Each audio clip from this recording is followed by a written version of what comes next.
today we're going to take those systems of inequalities that we learned to graph last class period and apply real-world applications to them. So today's lesson is over graphing systems to find feasible solutions. Now before we start, there is a little vocabulary. The first thing we need to do is talk about what a constraint is. Now a constraint is something that limits or restricts someone or something. It's all the rules we follow in your lovely real-world application problems. They go into lots of rules. As I said before, it's a rule, and it's a statement to follow. So when we use the rule word constraint, those are going to be our inequalities, the rules to follow. Now, also as a review, a feasible solution or solutions, also known as a feasible region, is the area of the graph that holds true for all the given scenarios or constraints.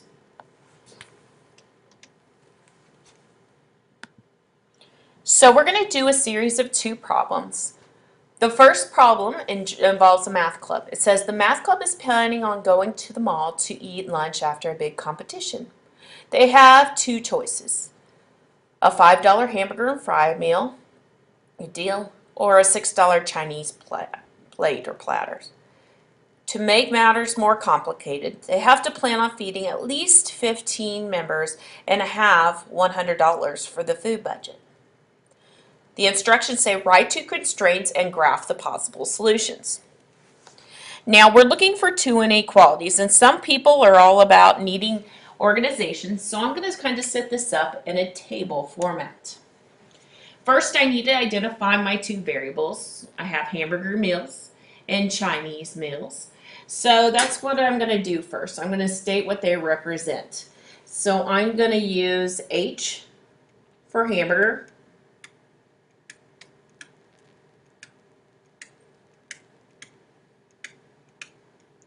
and I'm going to use C for Chinese.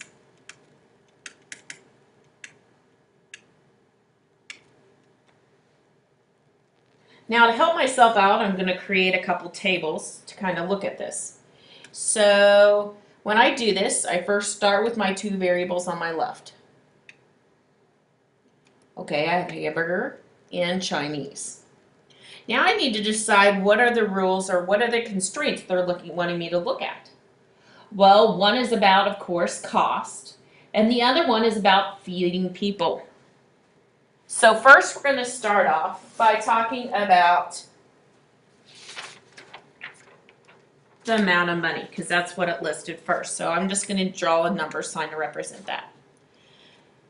Now we know that it's going to be $5 for a hamburger meal and $6 for a Chinese meal. In total,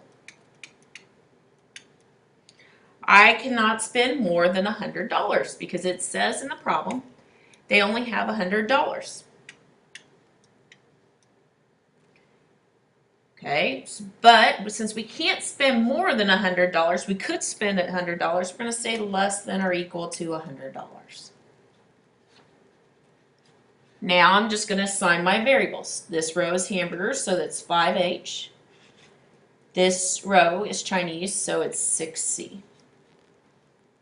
Okay, then I'm going to do the same, but this time I'm going to look at the number of members we need to feed.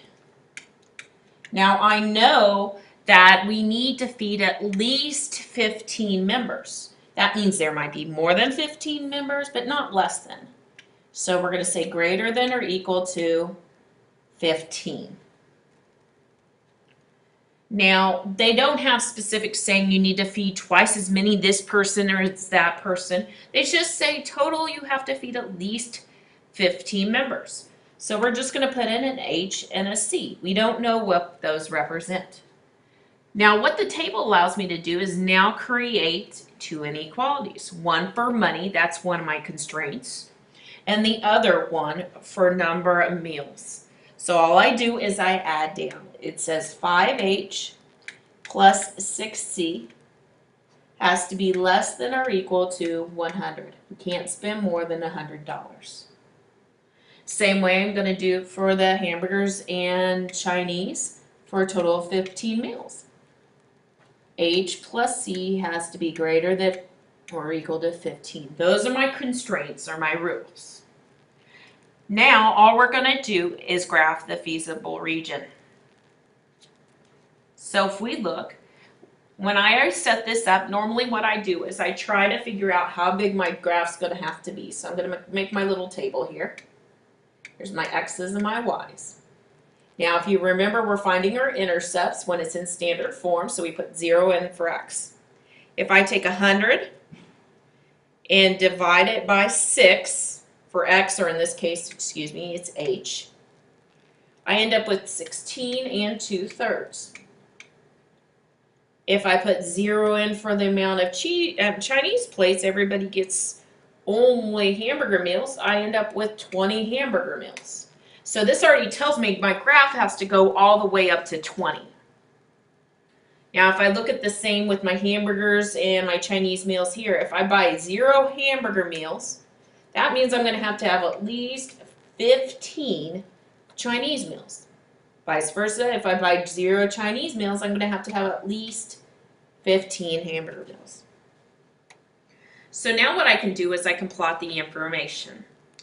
I'm going to put hamburgers on my x-axis, excuse my writing, number of hamburgers,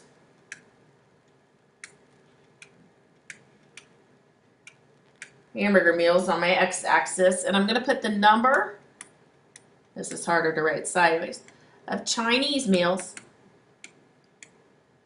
on the y-axis. Now if you look on my x-axis, I have to go all the way to 20, so I might just go by ones. So every other line represents 2. So 2, 4, 6, 8, 10. 2, 4, 6, 8, 10. Okay, good. We got just enough. Remember that when you do these, when you want to make them as large as humanly possible. Same way, I'll just go by the same values on the y-axis. 2, 4, 6, 8, 10. 2, 4, 6, 8, 10. Now make sure that you're labeling at least part of it so I know what you're going by when you're figuring out your values. So now we're going to plot them. The first constraint I'm going to plot is for having only $100. So it says I'm going to plot a point at 0, 16. So here's 10, 12, 14, 16. So 0, 16. It says my other point is going to be at 20, 0. Now since we can use all $100, this line is going to be a solid line. Let me grab a color that kind of matches with what I'm going with here. Now understand, we're only using the first quadrant of our graph because we're not dealing with any negative number Chinese meals or negative number hamburger meals. Theoretically, we could have two constraints saying that h had to be greater than or equal to 0 and c has to be greater than or equal to 0 because you can't have a negative number of Chinese or hamburger meals. Now what we did with this is we would shade. So let's pick a point 0, 0, which is underneath our long aim, and plug it into our equation. So 5 times 0 plus 6 times 0 is that less than or equal to 100, which it is. So on this part, I get a shade below the line.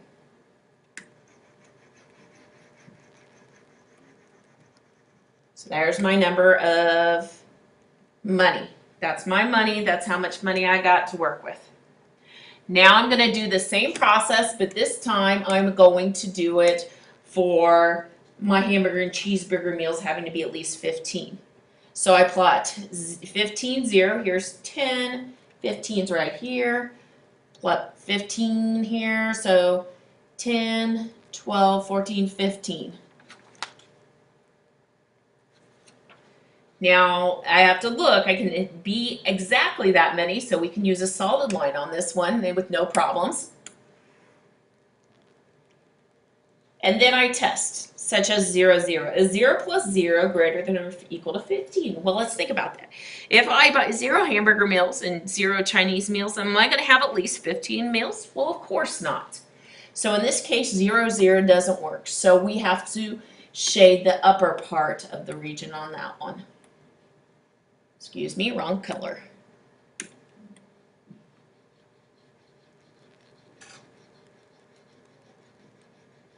Now it's hard to see with the green, but the question is, where do the two overlap? And the actual answer to this math problem lies within this little feasible region right here. It is where the two overlap. So that new quadrilateral, because it has 4 sides, has created a feasible region that sets boundaries of values we can and can't pick. Let's try another example.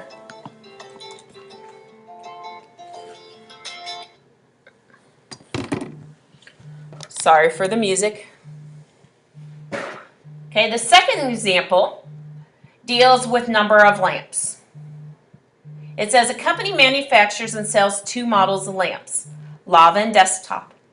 To manufacture each lamp, the manual work involved in the lava lamp is 30 minutes, and for the desktop lamp is 20 minutes. The mechanical work or the machine work involved in the lava lamp is 10 minutes and 20 minutes for the desktop lamp. The manual work available per month is 100, and the machine work is limited to 80 hours per month. Write 2 constraints and graph the possible solutions. Now, so if this table helps you, that's fine, but remember, no matter what, you need to make sure that you tell what your variables stand for. So it looks like my 2 variables are lava lamps and desktop lamps. So for the sake of not mixing up my L's with my 1's, I'm just going to use X and Y this time. So X is the number of lava, and Y is the number of desktop. Now that might be kind of difficult because I already kind of have them labeled differently with my lava and my Y. So let's go back and change that. So I'm going to let X represent my number of desktop lamps, and Y represent the number of lava lamps. Okay, now if you want, you can just make your table from here. Kind of makes a little shortcut. So we have our table, we have our total. Now we have to decide what our constraints are. One was about dealing with 2 types of situations. We had the mechanical work and then we had the manual work. So I'm going to start with the manual because that's what it lists first. Manual, that means by hand. And then we're going to look at mechanical work. I'm going to kind of run into my graph right here, but that's okay. Now it says that a desktop lamp takes 20 minutes of mechanical work. Okay, 20 minutes of mechanical work. So we're going to do desktop as 20. It says while lava takes 30 minutes. And it says total, it looks like it's in hours. That becomes a little bit of a issue with us. If it becomes in hours, because if you look, it's hours per month. If we think about it, if we have 100 hours, that's actually 6,000 minutes. So if everything's going to be in minutes, I'm going to have to use 6,000 to represent the number of minutes. Now I can't exceed that, so it's going to be less than or equal to 6,000. Repeating. Since my number of minutes separately is in minutes and my total is in hours, I have to have them all be the same label. So I converted my total to be in minutes. Now you could have converted everything into hours, but your graph is going to be extra small. In this case, I'm going to make it a little bit bigger. Okay, let's look at mechanical time. It says the lava lamp is 10 minutes. So lava is 10 minutes. And 20 minutes for the desktop. So 20. I assign my variables. I'm just using x and y this time. You can use whatever you want. But it says I have 80 hours. Okay, 80 hours, 60 minutes an hour. That gives me 4,800 minutes of work time. Now I cannot exceed the 4,800 minutes, so it's going to be once again less than or equal to. Now comes the fun part, writing my constraints and graphing.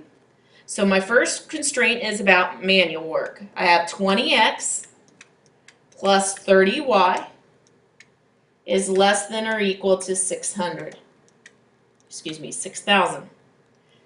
And then I have 20x plus 10y is less than or equal to 4,800.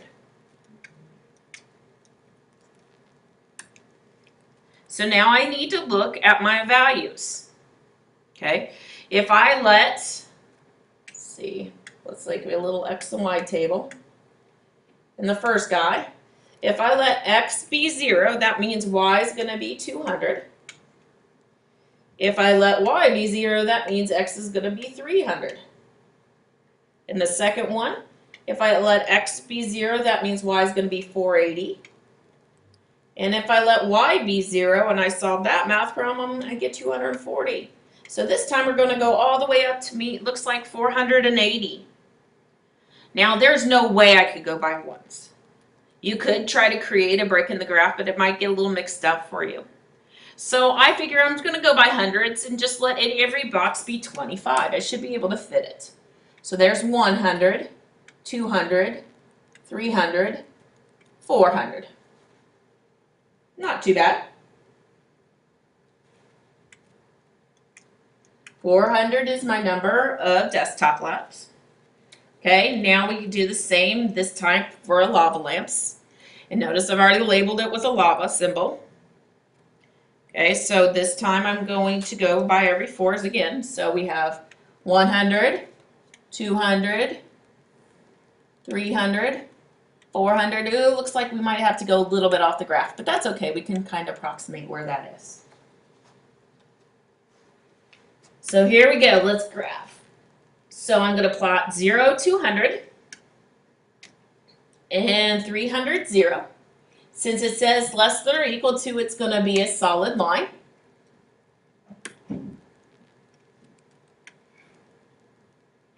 I pick a point such as 0, 0 to test in the math problem. Is 20 times 0 plus 30 times 0 less than 600, which it is, so I get to shade everything below.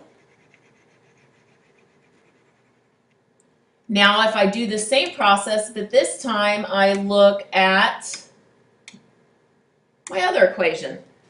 I got to plot 0, 480, which is going to slightly put it off the graph, but we can still fit it. And 240, 0. So if I'm going by 25s, there's 25, 50, so it's going to be a little less. Once again, it is a solid line. Grab my solid line here. Draw my solid line in. Now, when you're doing these, you need to make sure you use a ruler and you need to be very precise, because what we're going to do in the next few days requires for you to be really precise when you're doing these. I test a point such as 0, 0, and it works. So I'm going to shade below. Let's see if to make this one look a little better. Oh, that's a lot better. Okay, now I look for my feasible region, which is where the two overlap, which is right down here. Once again, we have created a quadrilateral. If you look, it actually looks like it intersects about right there. Okay, so I have a little four-sided region, feasible region, that if I pick any ordered pair on any of those sides or within that feasible region, it will work with all my constraints. Hopefully this has been helpful, and now it's your turn to try a few of these.